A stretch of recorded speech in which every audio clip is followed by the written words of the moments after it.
지금 우리 교회는 교회 설립 60주년을 또 기념하며 또 하나님 앞에 감사하며 영광 돌리는 일들을 많이 하고 있습니다.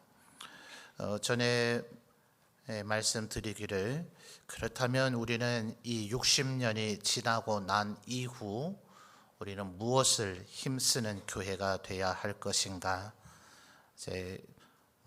매 주일마다 교회 일정과 여러 가지 또 다른 헌신 예배 등을 비롯한 여러 가지 일정들이 있기 때문에 형편되는 데에 따라서 60년을 넘어서 우리 교회가 어떤 것을 힘쓰는 교회가 되면 좋을까 한번 나눠보는 시간을 갖겠다 했는데, 여러 주 건너서 오늘 이제 세 번째 시간입니다.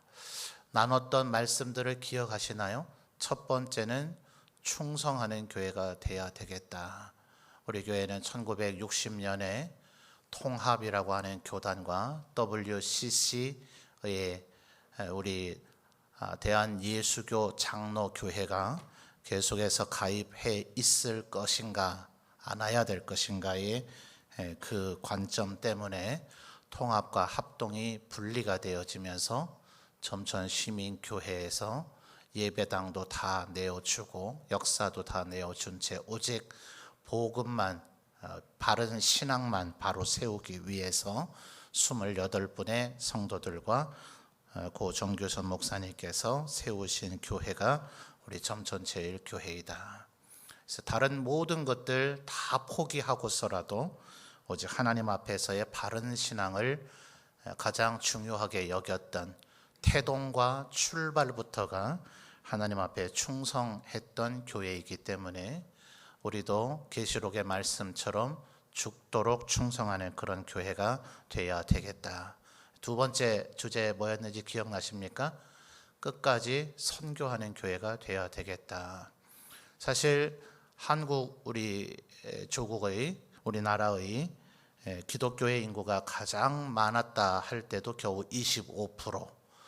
지금은 경상남북도 많이 그런 게 아니라 요즘은 워낙 줄어들었다고 보기 때문에 이제 이러는 수치를 잘 발표를 안 합니다.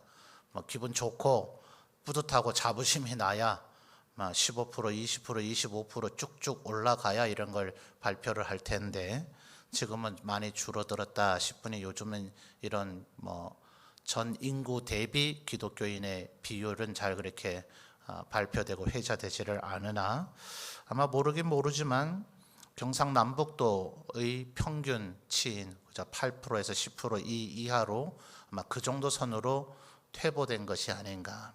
근데 아이러니하게도 25% 이하 또 혹은 8%, 10%라면 그 국가는 선교 대상 국가입니다. 기독교인이 10%밖에 안 된다면 그 나라는 선교사들이 가서 그 교회에 그 나라를 복음화해 줘야 될 대상 국가라고요. 우리나라가 그런 나라예요. 그런데 우리나라는 미국 다음으로 많은 선교사를 보낸 나라가 됐어요. 인구의 대비로 하면 미국은 우리보다 월등히 인구가 많으니까 인구 숫자에 대비 선교사의 숫자로 하면 우리나라가 전 세계에서 제일 많은 선교사를 보낸 나라가 돼버렸어요.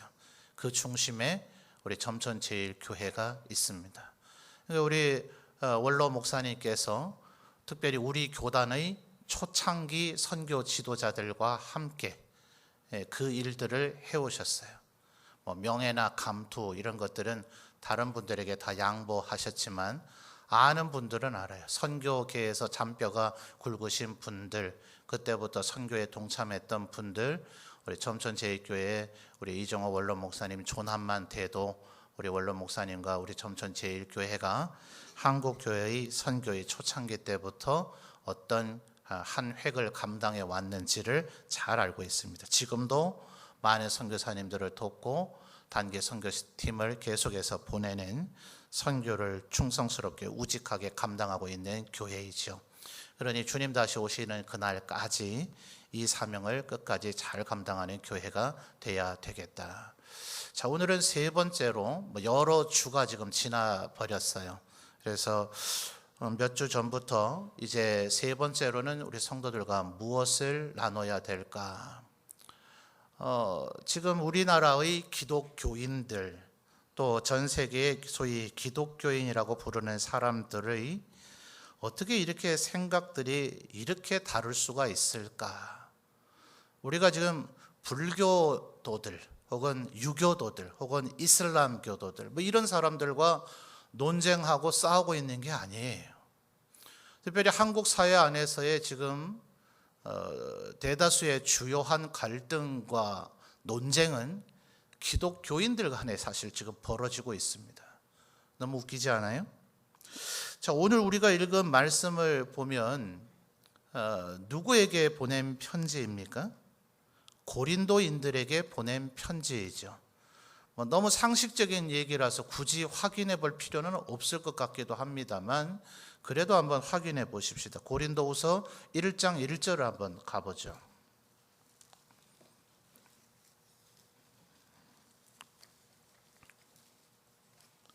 고린도후서 1장 1절입니다.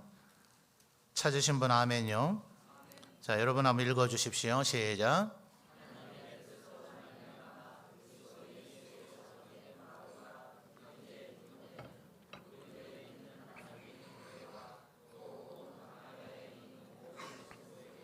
예. 자, 언제나 신약 성경의 절반 이상 차지하고 있는 서신서, 편지죠, 편지.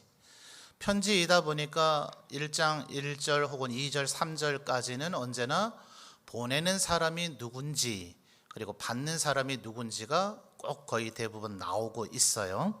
자, 그래서 오늘 고린도후서도 뭐라고 얘기합니까? 보내는 사람이 누구죠? 바울과 디모데. 그렇죠? 받는 사람은 누굽니까? 고린도에 있는 하나님의 교회와 온 아가야에 있는 모든 뭐죠? 성도입니다. 성도. 그러니까 지금 이 고린도후서는 불신자에게 보낸 글이 아니라 성도가 뭡니까? 예수 그리스도를 주로 고백하는, 쉬운 말로 예수님을 믿는 사람들에게 보낸 게 그것이 성도죠. 그런데 지금 고린도 전후서 외에 고린도 전후서에 나타난 표현으로 보니까 바울 사도가 중간에 이런 얘기를 해요. 내가 전에 보낸 편지에 이르기를, 뭐 이런 식의 표현이 나오기 때문에 고린도 전후서 외에 최소 2개, 보는 학자에 따라서 어떤 학자는 3개까지도 얘기하기도 해요. 보편적인 학자들은 2개가 더 있었다. 그러나 지금 전해지지는 않는다. 자, 그러니까 단일 교회에 보낸 편지치고는 제일 많죠. 5권이라 그러면 어마어마하게 많은 양인데 나머지 2개 내지는 3개가 없는 가운데서도 고린도 전후서가 양이 제일 많아요, 적어요? 제일 많아요. 자, 여러분 서신서들 한번 머릿속으로 대충 그려보세요. 제일 긴 편지라고 해봐야 로마서 16장. 근데 고린도 전서만 해도 16장입니다. 그러니까 고린도에 보낸 편지의 분량이 제일 많죠. 실제로 보낸 편지는 지금 몇 개는 사라졌는데 현존하고 있는 전후서만 하더라도 로마나 갈라디아나 에베소나 빌립보, 골로새 등의 교회에 보낸 편지에 비해서 월등하게 많아요. 그런데 여러분 고린도 전후서의 내용들을 대충 살펴보셨겠습니다만 성도라 하나님을 믿는 사람이라고 부르고 있는 고린도의 성도들과 바울 사도가 냉정하게 어떤 면에서 뒤로 몇 발짝 물러나서 내용을 보면 마치 싸우듯이, 말하자면 바울이 이런 식으로 얘기하는 거예요. 니들 진짜 말 안 듣는다. 고집은 진짜 뭐같이 세네.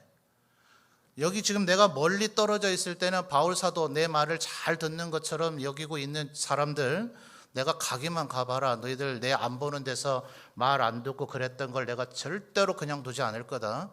아주 내가 호통칠 거다. 그러니까 내가 가기 전에 알아서 빨리 태도를 바꾸고 자세를 고치는 게 좋을 거다. 이런 식의 내용들까지도 고린도 전후서에 나와요. 성도래매요.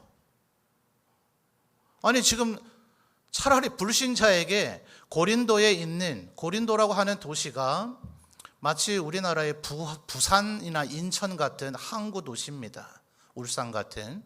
울산이 그렇죠. 서울의 축소판이라 그러죠. 전국에 있는 사람들이 다 모여 있고요. 어떤 사람은 돈을 너무 많이 벌어서 흥청망청 타락과 쾌락에 그렇게 살고 있고요. 어떤 사람은 거의 막노동자, 일용직 노동자의 수준에서 벗어나지 못한 빈부의 격차가 아주 극심한. 요즘은 울산의 경기도 많이 안 좋아졌다 합니다만 한참 경기가 좋을 때 배 만드는 중공업, 자동차, 기름 팔아먹는 SK 할 것 없이 모든 직원들에게 매달 주는 월급의 양도 적지가 않은데 연말이 되면 상여금이다, 특별 보너스다 해서 1,000만 단위의 돈을 줘버리니까 남편은 아침도 회사 가서 먹어요, 저녁도 회사에서 먹어요, 목욕탕보다 더 좋은 샤워실이 회사에 있어요, 각종 운동시설 있어요. 아침 일찍 남편이 집에 들어가서 밤늦게까지 집에 안 옵니다. 그래서 울산에 레스토랑, 나이트, 술집 이런 데는 여자분들로 가득 차 있어요. 울산에 웃지 못할 회자되는 얘기가 울산 남구에 있는 나이트에 그냥 북적북적대면서 춤을 추고 있는데 거기에서 오늘 현대중공업 야근 취소됐답니다 하니까 다 나갔답니다. 아내들이 남편 돈 벌고 있는 동안 거기서 놀고 있다가 남편 집에 온다 싶으니까 얼른 간다고 다 집에 가버렸대요. 그런 식의 향락과 타락에 젖어 있는 것이 고린도였어요. 고린도는 원래 아주 협곡입니다. 저를 앞에 한번 보실까요? 고린도라고 하는 곳이 이렇게 땅이, 육지가 이렇게 내려와서 짤록하게 돼서 다시 밑에 이렇게 불룩하게 되어 있는 호리병 같은 허리 부분입니다. 그 고대의 사람들이 이걸 아예 끊어버렸어요. 배가 이쪽으로 접근해가지고 이걸 돌아가려니까 너무 머니까 중간에 그 짤록한 부분을 아예 잘라서 이걸 뭐라 그러죠? 운하라 그러죠. 운하. 그래서 고린도 서항, 고린도 동항을 아예 연결을 시켜버려서 고린도는 유럽과 아시아의 모든 물자가 오가는 중간 루트입니다. 물류 기지입니다. 그러니까 돈을 얼마나 어마어마하게 벌었겠어요. 그러니까 고린도 사람들의 그 타락상, 향락과 타락, 또 빈부 격차, 어떤 면에서 현대의 도시들이 갖고 있는 모든 문제가 이미 고린도에서 재현되어 있었다. 세계사의 학자들이 그렇게 얘기할 정도입니다. 그러니까 바울 사도가 고린도에 있는 사람들에게, 하나님을 모르는 사람들에게 향락과 쾌락과 죄악에 쩌들어 있고 물들어 있는 고린도인들아 하나님의 말씀을 들으라 이랬으면은 이게 말이 되잖아요. 이해가 되잖아요. 근데 보낸 편지는 지금 성도란 말이에요. 성도. 이미 예수 그리스도를 믿고 하나님 말씀대로 살겠다고 한 사람들에게 보내는 편지인데 내용으로 살펴볼 때는 마치 불신자들에게 호통치는 것과 별반 다를 바가 없는 내용이 가득 차 있는 거예요. 문제의 원인이 뭔가? 그 문제의 핵심 뼈대가 바로 오늘 우리가 읽은 말씀 속에 나와 있는 겁니다. 자, 4절부터를 보십시오. 우리의 싸우는 무기는 육신에 속한 것이 아니요 오직 어떤 견고한 진도 무너뜨리는 하나님의 능력이래요. 자, 우리의 무기가, 그렇죠? 자, 4절의 출발이 우리의 싸우는 무기, 바울과 디모데를 비롯한 예수 제대로 믿는 사람들이 싸워야 되는 무기는 어떤 견고한 진도 무너뜨리는 하나님의 능력인데, 이 하나님의 능력이 어떤 일을 하는가? 모든 이론을 무너뜨리며 하나님 아는 것을 대적하여 높아진 것을 다 무너뜨리고, 그 다음 뭐예요? 모든 생각을 사로잡아 그리스도에게 복종하게 한다. 결국 이 예수 믿는 복음이라고 하는 것은 사람들의 생각과 사고와 철학을, 세계관을 뒤바꿔 놓는 것이어야 됩니다. 그러니까 3절에서 뭐라고 얘기했어요? 우리가 육신으로 행하나, 육체를 가지고 지금 살고 있지만 육신을 따라 싸우지는 않는다. 그러니까 지금 어떤 사람이 나쁜 짓을 합니다. 하나님 볼 때 기뻐하지 않는 일을 합니다. 그 사람이 근본적으로 나쁜 사람일 수도 있죠. 근데 그 사람 배운 게 그래요. 그 사람이 배운 게 그렇고, 그 사람이 알고 있는 게 그렇고, 그 사람의 사상이 그렇고, 그 사람의 철학이 그렇기 때문에 이 인간은 나쁜 인간, 이 인간은 지옥 갈 수밖에 없는 인간, 절대로 예수 믿지 못할 인간, 이렇게 단정 지으면 안 된단 말이에요. 그 사람의 머릿속에 있는 생각과 사상을 뒤바꿔 놓으면, 아예 기초의 틀이 바뀌어져 버리면 그 사람의 행동과 사고방식이 아예 달라진단 말이에요. 자, 쉬운 예를 하나 들어볼까요? 추석 명절을 지내면서 제가 견인 기사하고 한 30-40분 차를 같이 타야 될 일이 생겼어요. 뭐 명절날 아침에 와줬으니 얼마나 고마워요. 뭐 얼마나 말씀이 많으신지 뭐 다 들어드려야죠. 뭐 들어드리는데 명절날 아침이다 보니까 이제 제사 얘기가 나왔어요. 상주에서 일을 하시는 분이신데 그 교회를 현재 출석하지는 않으나 뭐 아는 목사들이 많대요. 그래서 아무 교회를 아시느냐, 저 이름도 잘 기억이 안 나요. 이름이 생소한 거 보니까 우리 교단 교회는 아닌 것 같아요. 이분이 뭐 전도에 대해서 대가다 이렇게 얘기하시는데 보니까 제가 듣고 이해하기는 아마 신학대학원만 나온 것이 아니라 선교대학원 공부를 했다는 의미인 것 같아요. 그렇게 아마 그거를 이제 본인 말로 저에게 전달하다 보니 그런 얘기인 것 같은데, 그래서 이제 그 목사님이란 분이 말하기를 선교지는 이렇다는 거예요. 자, 어느 나라에 가보면 지금도 여전히 손으로 음식을 집어먹는 나라가 있습니다. 자, 우리 한국 선교사님 같은 분들이 가가지고 이게 인간이 할 짓이냐고, 인간이 어떻게 손으로 음식을 집어먹느냐고, 당장 숟가락 젓가락 못 쓰느냐고, 이 미개한 것들 이렇게 하면 전도가 되겠어요, 안 되겠어요? 안 되죠. 그 나라는 그게 이제 문화였기 때문에 차라리 선교사님이 갔으면 내 손이 좀 더럽고 거기에서 뭐 세균이 옮게 될 것이다 라는 것을 우리가 의학적 과학적 지식 상식을 다 알고 있다 하더라도, 그래서 내가 손으로 그 음식을 집어먹으면 내가 병균에 더 쉽게 노출될 것이라는 걸 뻔히 알고 있음에도 불구하고 그들과 함께 손으로 음식을 먹어줘야 그 다음에 그들을 예수 그리스도로 앞으로 인도할 수 있는 길이 더 열리게 되는 거죠. 그래서 이것을 우리의 문화, 한국의 문화, 혹은 미국의 문화, 영국의 문화, 혹은 뭐 독일의 문화, 이런 문화를 가지고 그 어떤 선교지 아프리카나 동남아시아의 어떤 나라에게 우리의 문화를 따르라 이렇게 강요하면 안 된다는 거예요. 이게 선교학에서 가장 제일 먼저 시행착오를 겪으면서 얘기하는 겁니다. 그래서 일종의 통문화다 뭐 이런 얘기도 해요. 너무 어려운 얘기니까 생략하고요.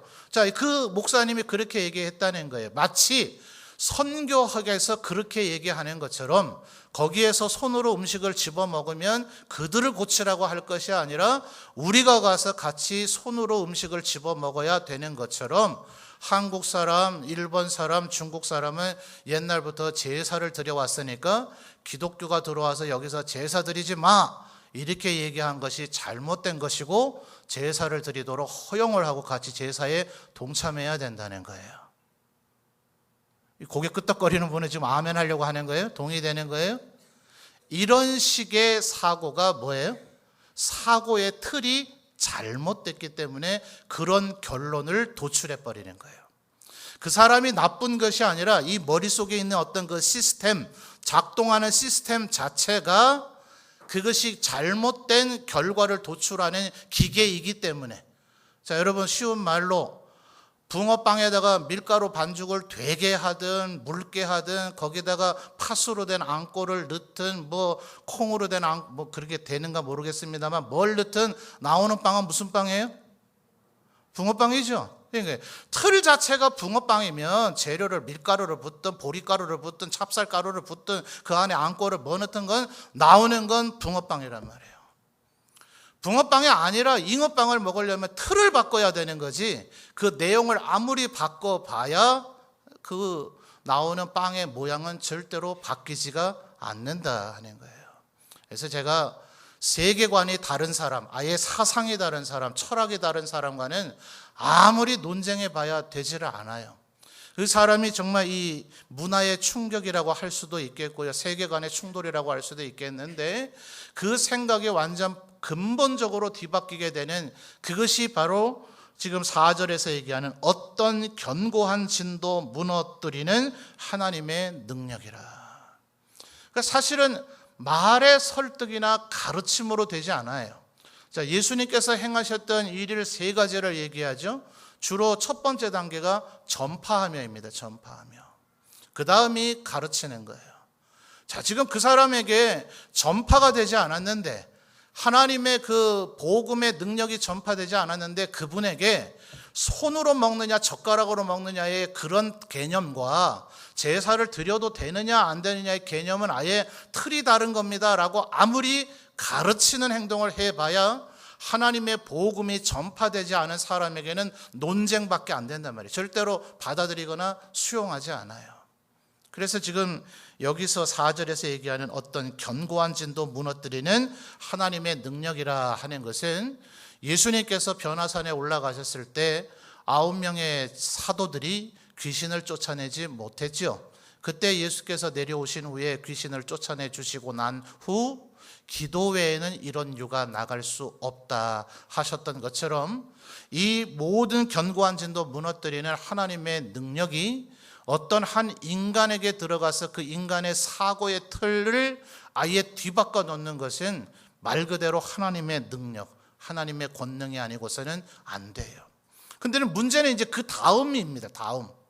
제가 주로 우리 성도들에게 설교하는 거의 거의 관점은 제가 초신자가 등록하고 나면 그 초신자에게 등록해서 등록신방에 가고 혹은 우리 평신도 훈련원에서 주로 새신자들이 제가 질문을 하게 될 때는 제가 복음의 본질에 대한 얘기들을 많이 합니다. 그러나 이런 회중이 모여서 함께 드리는 예배에는 여러분의 평균치를 생각해야 되기 때문에 맨날 그 복음의 기초만 계속 듣고 있으면 신앙의 성장과 성숙이 없으므로 여러분들에게는 이미 예수 그리스도를 믿은 이후의 그 얘기들을 제가 주로 하고 있는 거예요. 그러니까 지금 저의 초점, 오늘 설교의 초점도 전파의 문제가 아니라 가르침의 문제입니다.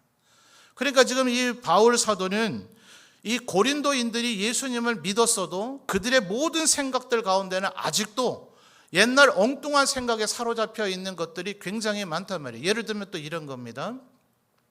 불교도인들은 기본적으로 윤회라고 하는 사상을 믿고 있죠. 그들의 인생은 이 삶이 끝이 아니에요. 근데 돌고 돈단 말이에요. 예를 들어 덕을 쌓지 못하고 좀 이렇게 인간답게 살지 못하면 다음 생에는 죽었다가 뭐로 태어나요?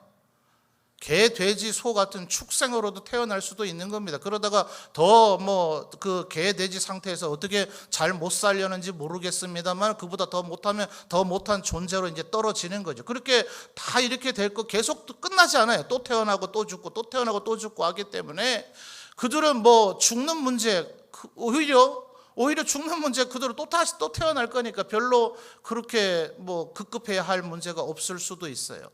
근데 신기하게도 말입니다. 오히려 역전 현상인 거죠. 우리 예수 믿는 사람은 다시 태어날 기회가 없어요. 이 생애가 유일한 단 한 번밖에 없는 기회입니다. 그렇기 때문에 이 생애를 하나님 앞에 거룩하고 경건하게 살아야 나를 대신해서 죽으신 예수님 앞에서 마지막 심판의 날, 예수님이 다시 오셔서 하시는 그 심판의 날이 2800년이 될는지 3500년이 될는지 우리는 알지 못하지만 내가 예를 들어 2025년의 삶을 마치고 죽었다면 2800년, 3800년은 나에게 아무런 의미가 없어요. 나 개성인이라고 하는 사람이 2025년에 생을 마감하고 죽었으면 나의 시간표는 2025년에 정지되어 있는 겁니다. 그러다 먼 훗날 어느 날 예수님이 다시 오시면 그날 내가 부활을 해서 하나님 앞에 심판대 앞에 서게 될 것인데 너에게 정말 참 믿음이 있었느냐? 네 생애 동안 정말 믿음 있는 사람으로 살았느냐? 우리에겐 두 번 다시 되돌이킬 수 없는 유일한 기회밖에 없단 말이에요. 근데 어떤 면에서 볼 때 우리 예수 믿는 사람들이 어떻게 불교도들보다 더 범죄를 여전히 저지르는가? 마치 우리에게 다음 기회가 또 있을 것처럼 이번 생에는 이 젊은 애들 폭망이다 이런 얘기 하더만요. 완전히 망쳤다. 이번 생에는 망쳤으니까 다음 생에 한번 다음 잘 살아보지. 불교인이라면 그런 생각을 할 수가 있어요. 근데 세계관이 다른 거죠.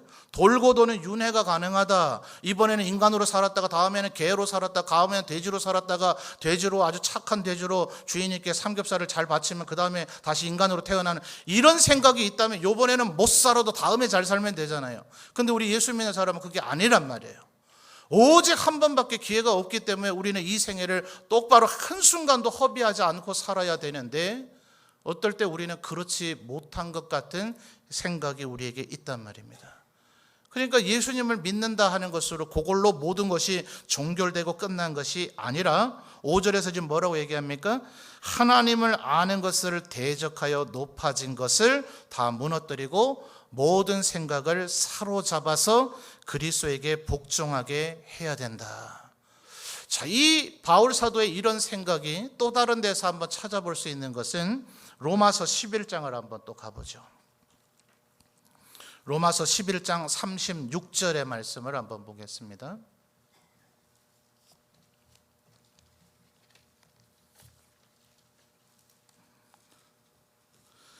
로마서 11장 36절 찾으신 분 아멘요. 아직 조금 많이 못 찾으신 것 같은데요. 다 찾으셨나요? 로마서 11장 36절입니다. 중요한 구절이니까 찾아서 꼭 같이 한번 읽어보십시다. 찾으신 분 아멘요. 예, 함께 봉독해 주십시오. 시작.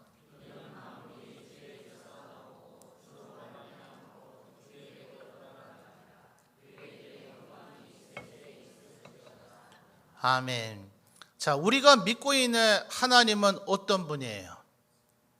유일신이라고 얘기하죠. 유일신. 그렇죠?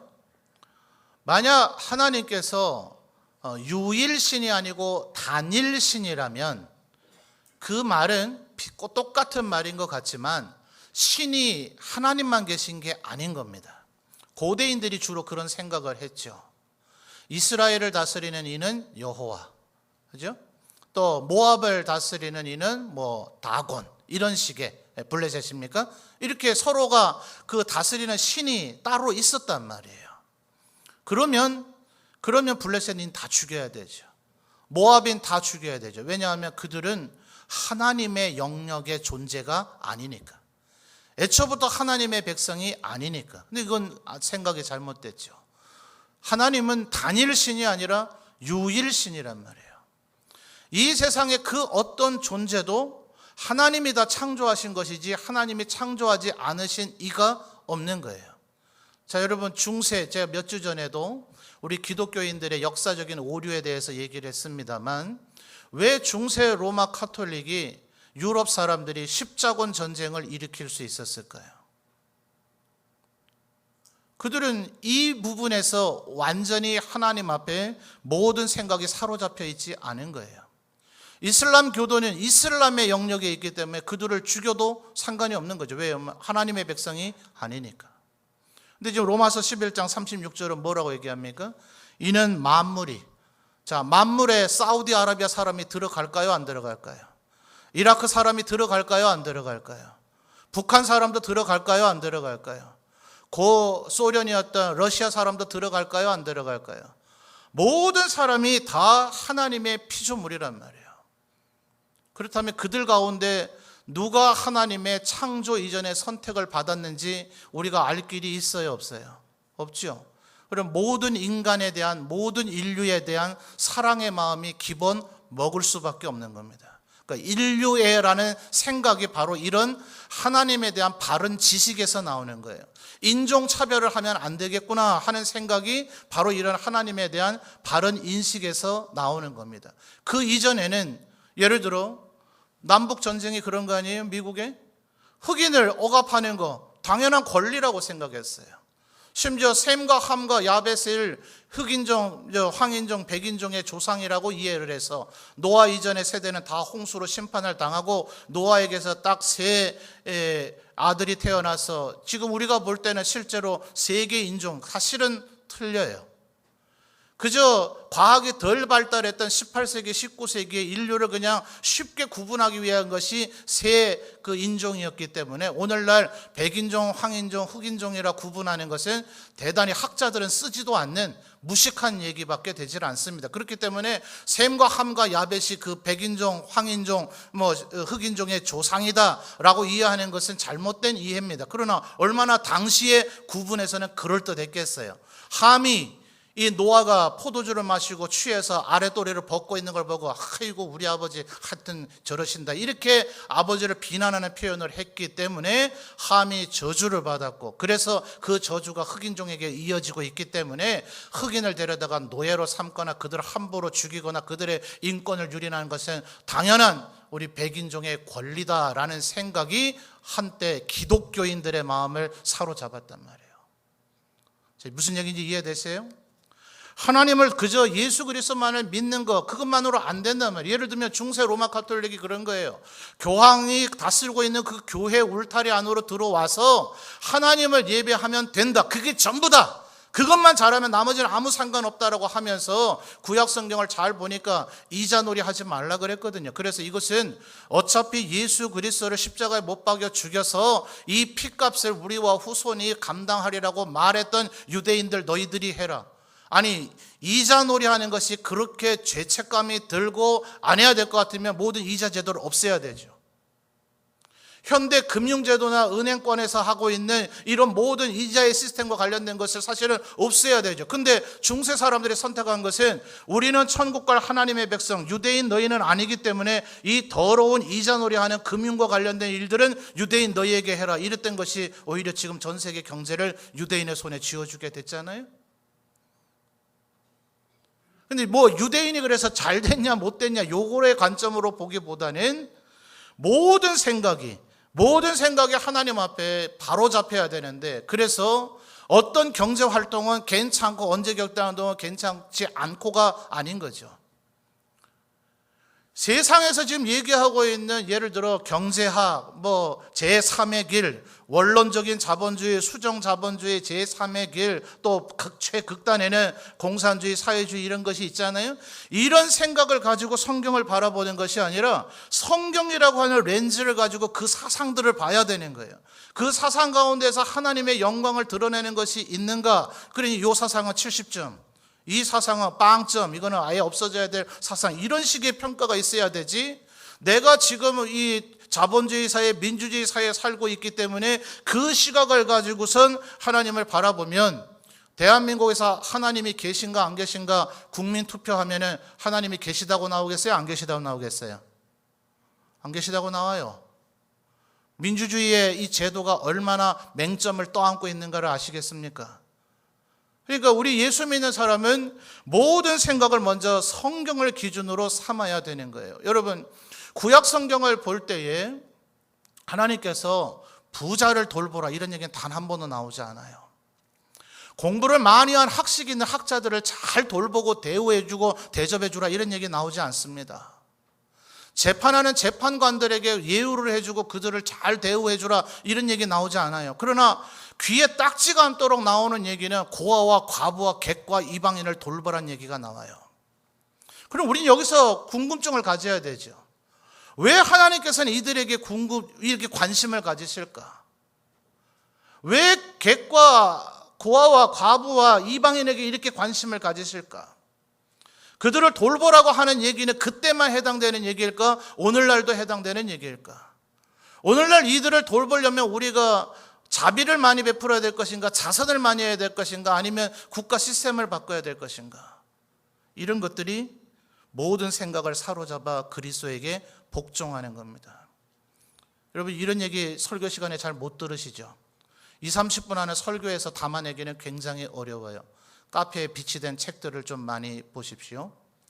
칼빈 선생이 중세 로마 가톨릭은 아까도 얘기했듯이 오직 교황 말만 잘 들으면 된다. 유대인은 어떻게 되든지 말든지. 집시라고 하는 사람들, 이 어떤 인종적 차별이 이 유럽 안에서도 있었어요.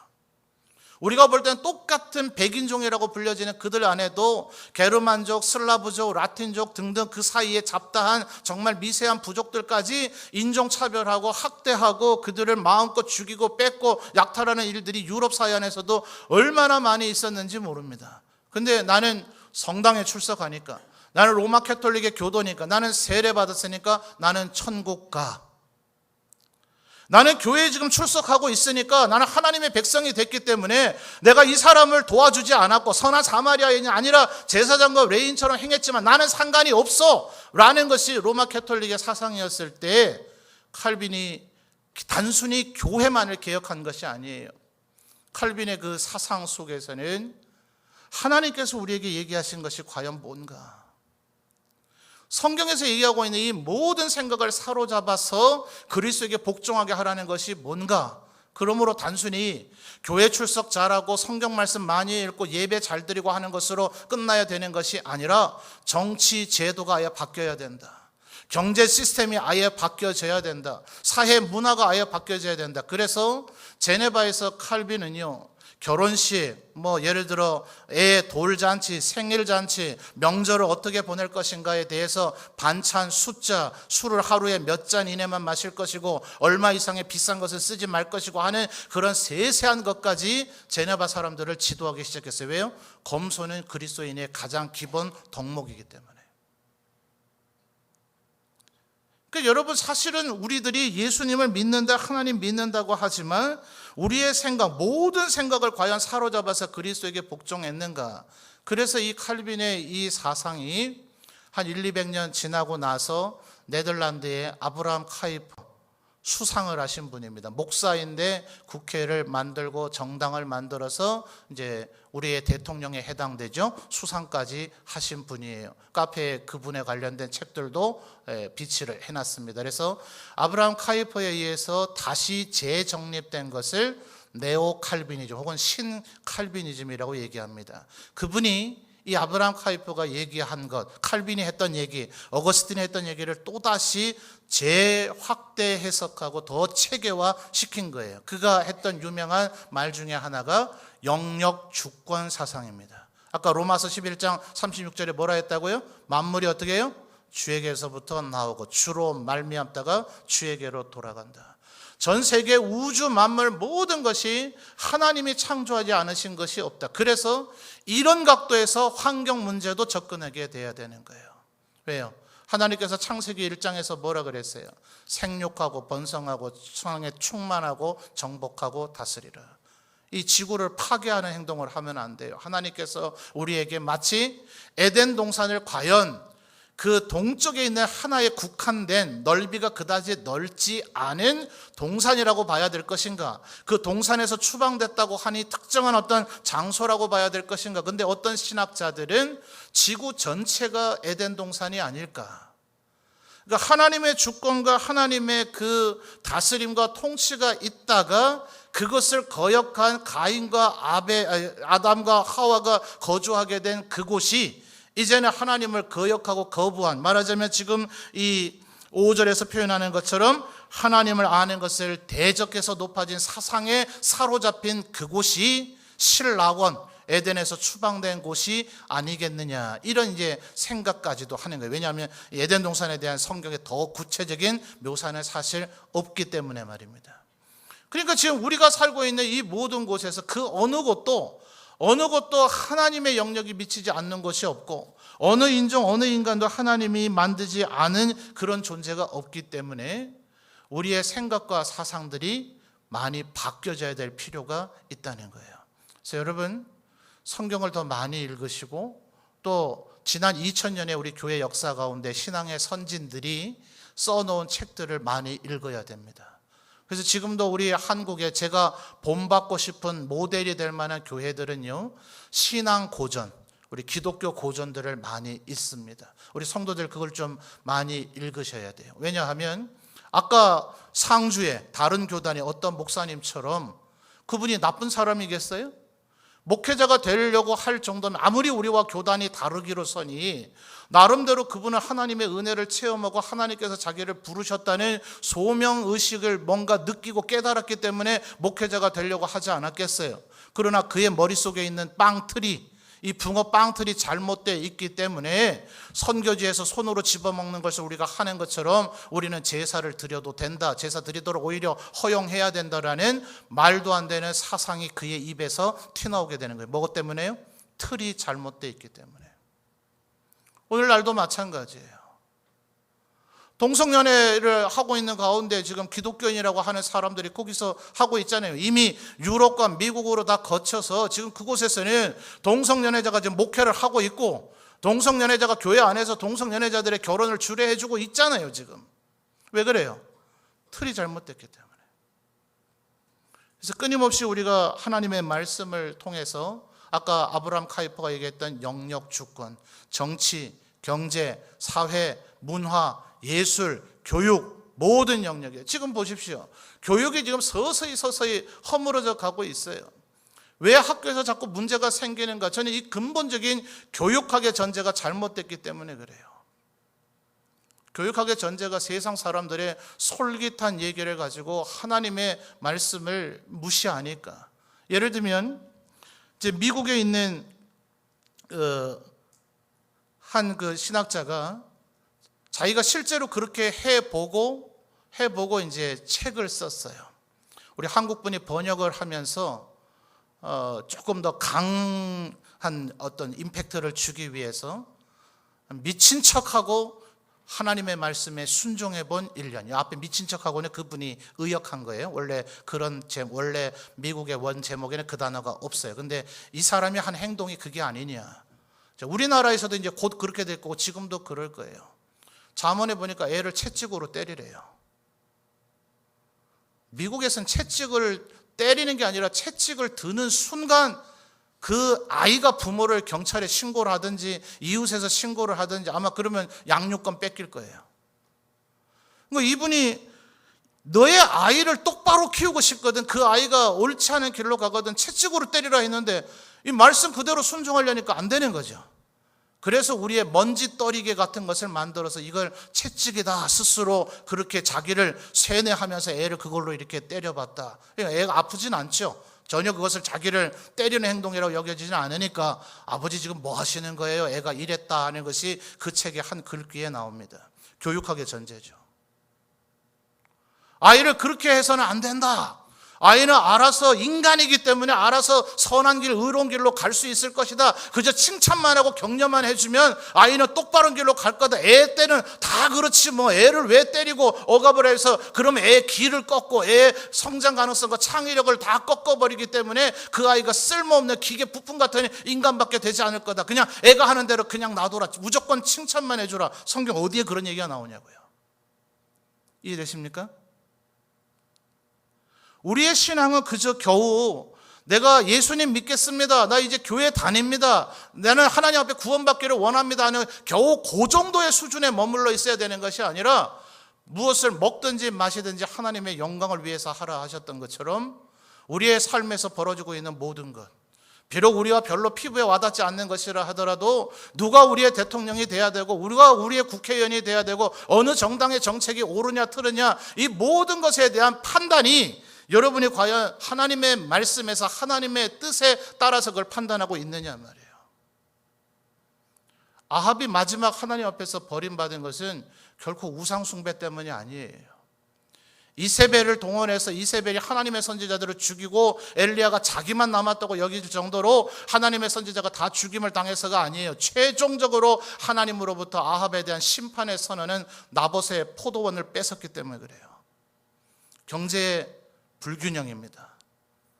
경제의 이 시스템이 뭉개지는 것을 하나님께서는 허용하지 않으셨어요. 왜냐하면 그나마 안식년 희년의 제도를 만들어서 이스라엘의 12지파에게 균등하게 땅을 나눠주고 50년마다 다시 부가 제로 세팅이 되도록 하게 하는 것이 하나님께서 에덴 동산에서 모두 다가 하나님의 푸른 초장 쉴만한 물가를 누리도록 만드시는 타락된 세상 가운데서 하나님의 시스템이었기 때문에 인간의 사회는 절대 이런 것을 구현해내지를 못합니다. 그러나 최소한 정치인이라면, 정치 사상가라면 하나님의 이 뜻을 가능한 근사치로 구현해낼 수 있는 정치 시스템이 뭘까를 생각해야 됩니다.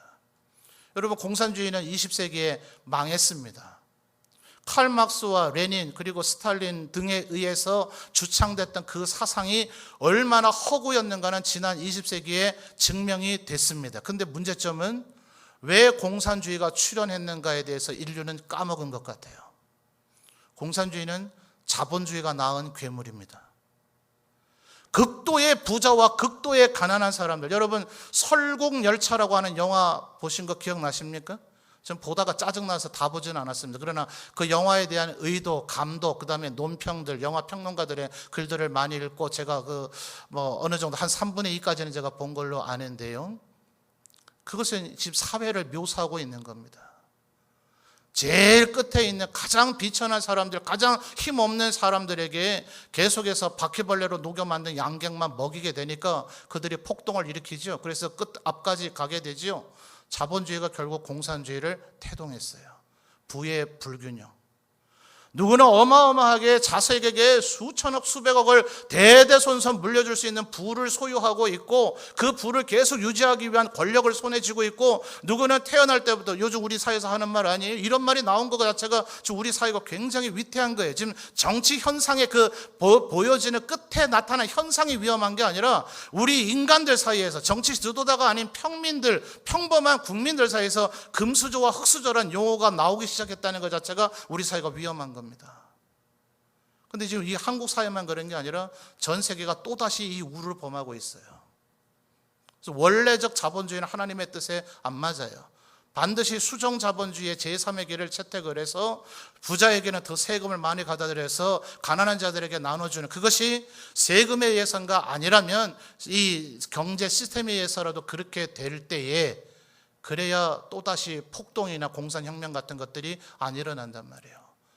이게 정치학에서는 다 기본적으로 배우는 얘기입니다. 근데 정치인들이 자기의 이익을 위해서 이런 주장은 전혀 하지를 않죠.